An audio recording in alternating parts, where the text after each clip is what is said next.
Hola, sean bienvenidos a Mundo 2020, nuestro programa de análisis internacional. Desde Occidente se intenta circunscribir el origen del conflicto entre Ucrania y Rusia al inicio por parte de Moscú de la llamada Operación Militar Especial, obviando las acciones genocidas cometidas contra la región del Donbass tras el golpe de Estado acontecido en Kiev en 2014. Las propias formaciones políticas de extrema derecha ucraniana, fascistas y grupos neonazis que encabezaron la ruptura del orden gubernamental contra el entonces mandatario Víktor Yanukovych, arremetieron contra la población rusófona del este y sur de Ucrania, con el respaldo de Occidente, principal sostén de la Junta de Gobierno impuesta en Kiev, que encabezó entonces Alexander Turchinov del Partido Radical Bakishkina. Incluso Petro Poroshenko, elegido presidente en elecciones adelantadas el 24 de mayo de 2014, expresó tácitamente que los niños de Donbass no irían a sus escuelas, que estarían metidos en los sótanos y refugios como cucarachas. Fueron 8 años desde 2014 hasta 2022 de bombardeos, continuas acciones genocidas por parte del ejército de Kiev y grupos neonazis como Azov, Aidar, Pravi Sector e incluso formaciones políticas de corte fascista como Svoboda. En este lapso de tiempo resultó infructuosa la materialización de los acuerdos de Minsk, precisamente porque Occidente hizo todo para obstaculizarlos y solo beneficiar al gobierno de Kiev, como lo han reconocido tanto la ex canciller federal alemana Angela Merkel como el ex presidente francés François Hollande. La discusión de esos acuerdos, jamás cumplido por Kiev, sirvieron como estrategia a Occidente para apertrechar militarmente a Ucrania con el fin de recuperar Donetsk y Lugansk, autoproclamadas como repúblicas populares desde el propio 2014 por decisión de sus pobladores, que recordemos son étnicamente rusos en su inmensa mayoría. Repúblicas populares que ante la desmedida agresión de Kiev pidieron apoyo a Rusia y Moscú respondió con la operación militar especial al peligrar no solo la vida de los ciudadanos de Donbass, sino también la seguridad propia de la Federación de Rusia debido a la militarización de Ucrania, el avance de los grupos neonazis y el apoyo tácito de la OTAN a Kiev. Casi año y medio después del inicio de esa operación militar e integrados Lugansk, Donetsk, Zaporozhye y Gerson a Rusia, el conflicto se ha activado con el inicio de una muy anunciada contraofensiva ucraniana en medio de la negativa de Kiev al diálogo para buscar la paz, incluida una postura muy respetuosa hacia mandatarios africanos llegados a Kiev precisamente con una propuesta para solucionar el conflicto. El escenario de guerra se complicó en días recientes con el motín del grupo privado Wagner, liderado por el oligarca Yevgeny Prigozhin y generado tras fuertes discrepancias con el mando del Ministerio de Defensa y las Fuerzas Armadas rusas. Intento de rebelión interna que no pasó a mayores gracias a la mediación del presidente bielorruso Alexander Lukashenko. Un hecho que generó amplia repercusión en Occidente. Pero volvamos entonces a nuestro tema central con el doctor en ciencias Juan Sánchez, profesor y analista. Acompáñenos. Un gran placer, profesor, contar con usted nuevamente acá en Mundo 2020, sobre todo para temas tan importantes como lo es el de esta emisión, el conflicto entre Rusia y Ucrania. Profesor, ¿en qué situación se encuentra en estos momentos el conflicto, en particular después de que se inició hace días atrás una contraofensiva por parte de Ucrania y que sobre todo parece ser que no está siendo tan efectiva como en un principio se quiso hacer ver, y hay informaciones de un lado y del otro bastante divergentes? Y por supuesto nos gustaría su valoración en torno a todos los hechos que están aconteciendo en estas últimas jornadas. Muchas gracias por la invitación. Como siempre es un placer estar aquí compartiendo con ustedes. La ofensiva, llamada ofensiva de Ucrania, por fin reconocida oficialmente, porque todo parecía indicar que había iniciado, pero no habían reconocido que había iniciado la ofensiva. Ya oficialmente está reconocida que está en ofensiva. Ha comenzado, yo diría que con mucha desventaja para las fuerzas atacantes. desde un inicio los avances han sido mínimos y las pérdidas, según todo parece indicar, han sido elevadas. No existe la más mínima posibilidad en estos momentos de que hayan éxitos rotundos, batallas importantes ganadas por parte de las fuerzas ucranianas. Está todo más bien en un término tibio desde el punto de vista de lo que es la ofensiva como tal. Se están produciendo combates donde las fuerzas atacantes están teniendo muchas bajas. Yo supongo que también las fuerzas atacadas tengan sus bajas, pero claro, en proporción indudablemente menor. Pero, por ejemplo, algunos medios ya que al principio no lo estaban haciendo, se han aventurado a presentar incluso imágenes, medios occidentales me refiero, de los propios equipos que le suministraron a Ucrania y que están siendo aniquilados o, por lo menos, están siendo frenados su avance, destruyendo parte de ellos en esta contraofensiva. Sí. El comportamiento de los nuevos equipos suministrados por Occidente ha sido una sorpresa muy desagradable, yo pienso, para los occidentales. Porque en realidad toda la gran propaganda que se había hecho, sobre todo alrededor de los leopardos y demás, ha quedado en nada. Yo decía hace un par de días que los cocodrilos, los alligators, se estaban comiendo a los leopardos, porque en realidad el enfrentamiento de los helicópteros, los Mi-52 rusos contra los leopardos, ha sido un enfrentamiento de éxito total para los... Y ya que usted menciona los alligators, los MiG rusos que están utilizados por parte de las fuerzas rusas contra esa contraofensiva, sobre todo los Leopard alemanes, ¿hay algunas inquietudes, profesor, de por qué Rusia no utiliza su aviación? Y yo creo que tiene su explicación, ¿no es así? Claro que sí. En primer lugar, Ucrania prácticamente no tiene aviación. Es decir, la aviación rusa no tendría un papel efectivo que jugar en un cielo donde no tiene contrincante. En segundo lugar, el papel que debería jugar la aviación lo están jugando precisamente los alligators. Es decir, los helicópteros son los que están resolviendo el problema aéreo en estos momentos en la situación técnica que tienen los combates. Profesor, ¿hasta qué punto influye Occidente? O sea, hablamos de Estados Unidos, de Gran Bretaña, de otras potencias de la Unión Europea, en esta postura que está sosteniendo Ucrania de rechazar todas las propuestas de diálogo y planes de paz que se le han presentado y que están dejando graves secuelas. ¿Hasta qué punto usted cree que pueden seguir sosteniendo ese respaldo ampliamente financiero para sostener una contraofensiva ucraniana que no está dando resultados? Bueno, si recordamos la historia de este conflicto, veremos que desde el inicio los ucranianos han entrado en negociaciones y cuando se ha pensado que se va a llegar a algún resultado concreto, las negociaciones por algún motivo la parte ucraniana las termina. Es la historia de los acuerdos de Minsk. Es decir, mientras estuvieron creando condiciones para fortalecer al ejército ucraniano, estuvieron negociando. Y alargando las negociaciones. Inmediatamente después que consideraron que tenían creadas las condiciones, se acabaron las negociaciones de Minsk. Después fuimos testigos de cómo las negociaciones se reinician al comienzo de los combates en Minsk, precisamente otra vez.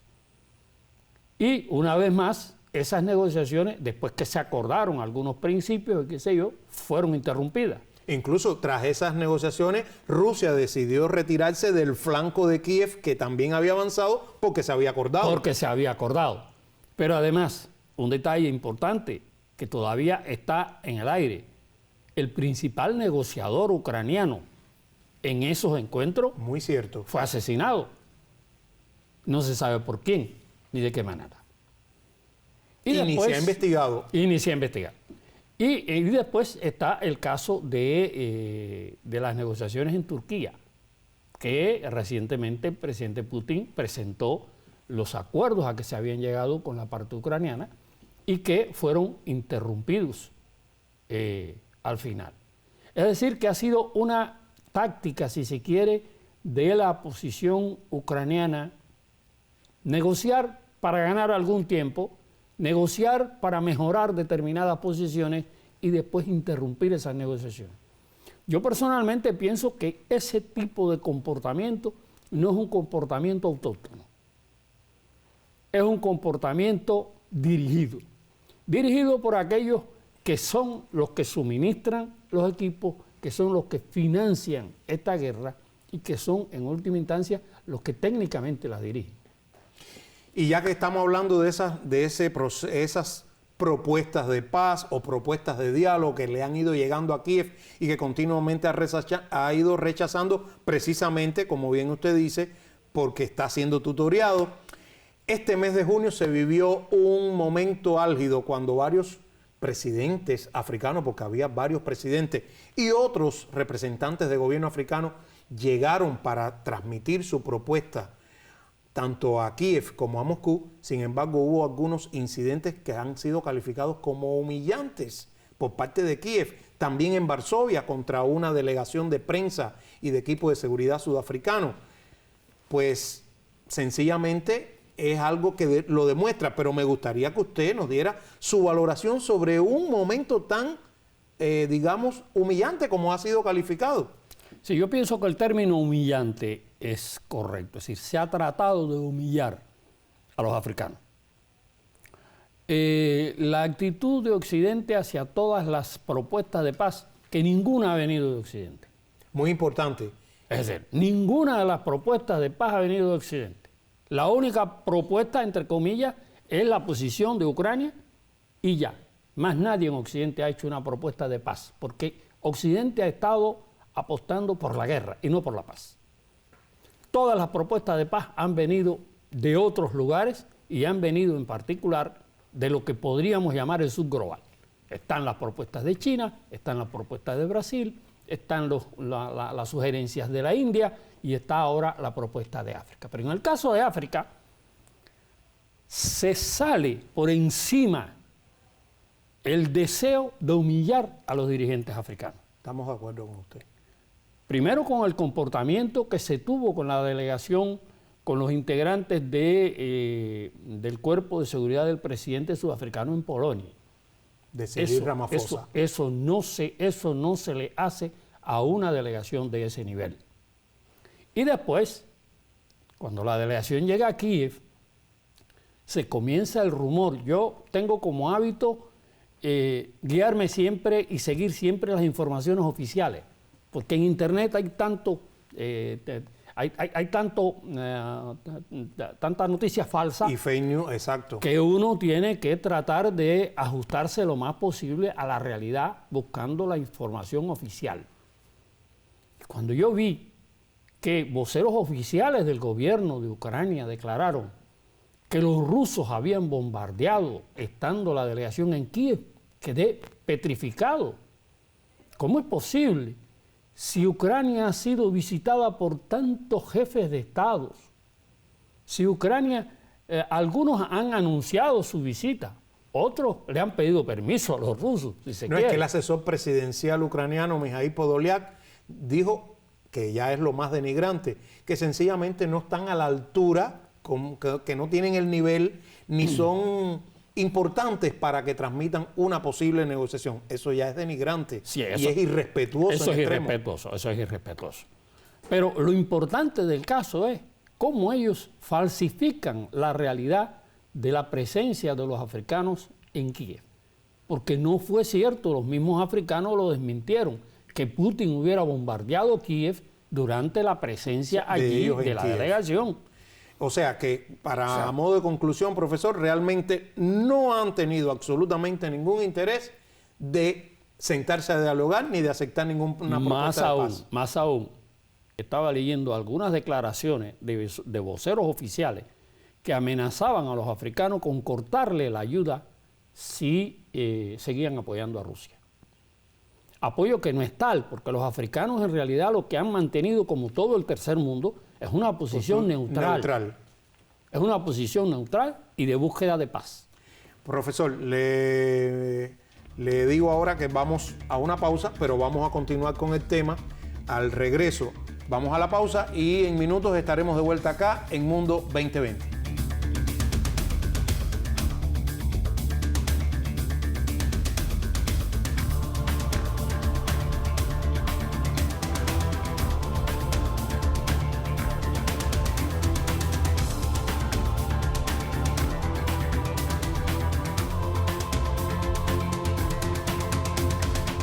Volvemos con Mundo 2020. El conflicto entre Rusia y Ucrania también se libra en los medios, donde predomina el discurso de Occidente, y vamos a verlo en los titulares que les mostraré a continuación. El sitio 20minutos.es, Ucrania logra la primera gran victoria en la contraofensiva y ambos bandos sufren grandes bajas. Recuerden que la contraofensiva se inició hace varias semanas y ahora dan a conocer una gran victoria al tomar un pequeño pueblo. Seguimos. Tenemos ahora a La Sexta, también de España. Ucrania logra la primera victoria de su contraofensiva al recuperar un pueblo de Zaporilla, un pequeño pueblo que ha sido tomado y que constituye una gran noticia para estos medios occidentales, pero no las bajas grandes y graves que está sufriendo la contraofensiva ucraniana. Seguimos ahora con otro de los portales. Aquí está Infobae, la agencia Infobae, agencia argentina, recordemos. La contraofensiva ucraniana avanza hacia una férrea línea de defensa rusa y se esperan combates feroces. Un título muy general que prácticamente obvia la situación concreta que está ocurriendo, sobre todo la destrucción de grandes equipos, de la mayoría de los equipos militares que han sido facilitados por Occidente a Ucrania. Continuamos con otro portal a continuación. Esto es lo que nos dice New York Times. Ucrania parece lograr un pequeño avance en el sur mientras continúa la contraofensiva. Ya es un poco menos victorioso como los otros títulos respecto a la ofensiva ucraniana, pero aún así no da otros detalles importantes y los títulos, por supuesto, que son decisivos en cualquier artículo periodístico. Vamos ahora con otro. Aquí tienen imágenes de las que publica el New York Times. Y finalmente Europa Press, ya aquí sí reconoce un poco más que Ucrania tiene una situación bien difícil en el frente oriental y está diciéndolo por boca del propio mando ucraniano. Los sitios y portales digitales de los medios rusos no pueden verse en Europa, pues están bloqueados tras el acuerdo de la Unión Europea. Recuerden seguirnos en redes sociales. Debajo en sus pantallas van a tener nuestras direcciones en Facebook, YouTube y Twitter. Volvemos ahora junto a nuestro invitado. No se vayan. Estamos de vuelta, profesor. Continuamos con nuestro programa sobre el conflicto en Rusia y Ucrania, entre Rusia y Ucrania. Profesor, el conflicto ha estado marcado evidentemente por la manipulación mediática que se ha ejercido sobre todo por los medios occidentales. Si bien algunos, hay que reconocerlo, algunos medios estadounidenses en momentos puntuales han hecho algunas observaciones sobre no excederse en cuanto al supuesto éxito de Ucrania o de la contraofensiva ucraniana en estos momentos, pero en concreto obvian muchas de las cosas que sí hace el ejército ucraniano, sobre todo los ataques a regiones rusas como Bielgorod, Briansk, Kursk, el reciente sabotaje contra la represa de Kakhovskaya, que varios medios occidentales se lo siguen imputando a Rusia, cuando casi todos los elementos que existen demuestran que evidentemente no fue Rusia. En fin, ¿cómo usted considera que va a continuar o no este manejo así tan ambiguo, tan, digamos, hasta cierto punto superfluo de la situación de conflicto? Parte sustancial de la estrategia de este conflicto por parte de Occidente está en la demonización de Rusia. Presentar a Rusia como un mal mayor y como el único mal de este mundo. Todo lo que tiene que ver con Rusia es presentado de una forma totalmente distorsionada y lo más fea posible.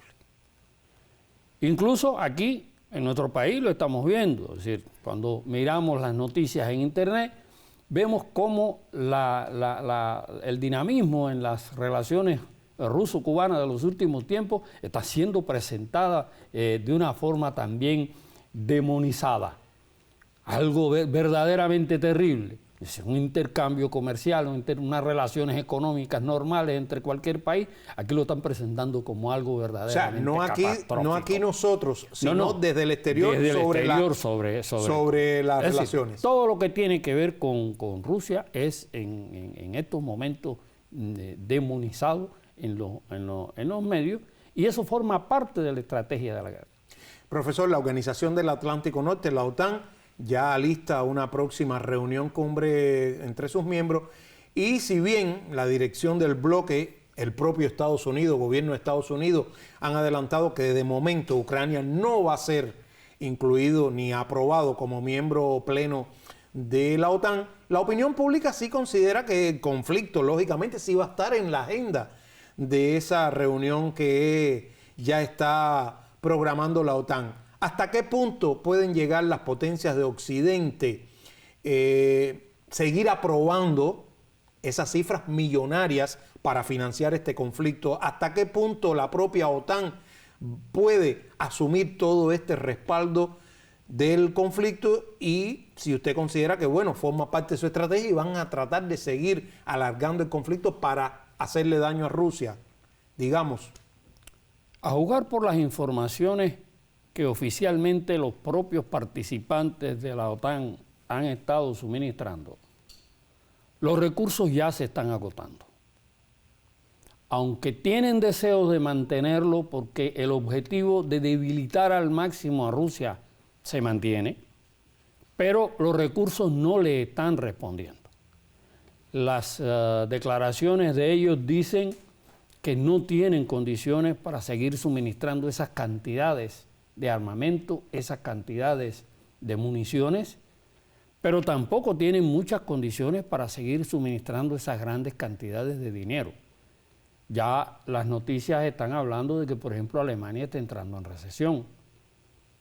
La situación económica de Estados Unidos y la financiera la hemos visto con el dramatismo con que se resolvió el problema de la elevación del techo de la deuda.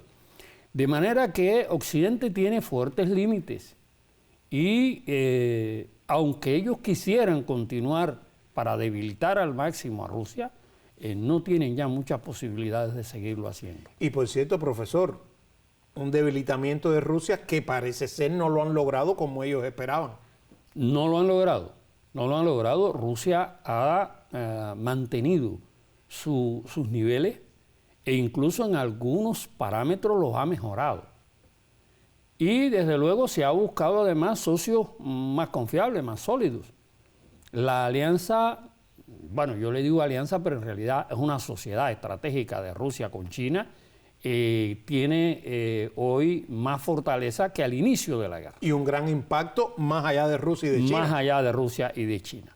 Ahora bien, profesor, entre los impactos, ya que hablamos de impacto de este conflicto, está el mercado internacional de alimentos, de fertilizantes. Tanto el presidente Putin como el jefe de prensa del Kremlin, que es la sede del gobierno ruso, Dmitry Peskov, han alertado que es muy difícil mantener el acuerdo de grano que ha sido firmado con Naciones Unidas con la mediación de Turquía y en la que participa, lógicamente, por otra vía Ucrania, puede extenderse más allá del 19 de julio, que es la fecha tope hasta ahora de ese acuerdo. ¿Cree usted, sobre todo porque los granos y los fertilizantes no han llegado a quien más lo necesita, cree usted que la situación podría empeorarse, podría romperse ese acuerdo y cuáles serían las consecuencias? Bueno, el acuerdo está en una situación bien delicada. Entre otras razones, porque una de las condiciones que prevé ese acuerdo es que Rusia tenga la posibilidad también de exportar fertilizantes y sus productos agrícolas. Y bueno, hemos visto cómo el ducto que llevaba el amoníaco ruso al puerto de Odesa ha sido volado. Es decir, eso es un objetivo claro. Se trata sencillamente de impedir, es decir, de quitar la posibilidad de argumentar que hay que garantizarle a Rusia el suministro de, de amoníaco hacia los países del tercer mundo. Por tanto, las posibilidades de que el acuerdo se prolongue son cada vez menor. Para Rusia es muy importante encontrar una vía de solución para los países del tercer mundo. Esos son sus amigos, particularmente los africanos. Y mientras a los occidentales están amenazando a los africanos con que si no condenan a Rusia le van a quitar la ayuda, Rusia está buscando y analizando las vías para poder ayudar a los países africanos.